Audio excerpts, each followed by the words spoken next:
Welcome to lesson 19. In the last lesson you looked at consonant stem nouns and incorporating possessive prefixes. Today we're going to be looking at the same nouns incorporating yours, his, hers, and its.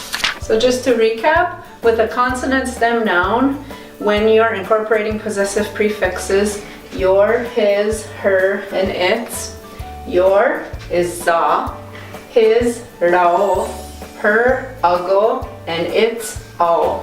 So with a consonant stem noun, when incorporating with the possessive prefix your, you would put sa at the beginning of the word. For example, gazere means car, zazere, your car, ganusa, house, zanusa, your house, gaheta, garden, zaheta, your garden, gayerde, bag, zayerde, your bag, gahueya, boat, zahueya, your boat.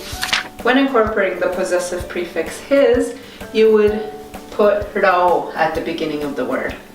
Raozerde, raunusa, rauheta, raoyerde, rauhueya. When incorporating the possessive prefix her, you would put ago. Agozerde, agonusa, agoheta, agoyerde, agohueya. And when incorporating the possessive prefix its, you would put an ao, ao, aozerde, aonusa, aoheta, aoyerde, aohueya. Nyawadzi was the waderoruges katning with the wiasto haje. Onagiwahi. Within this lesson, we use some of the resources from Pinakahago and Wawanero di Joko, and for that we would like to thank them and acknowledge them.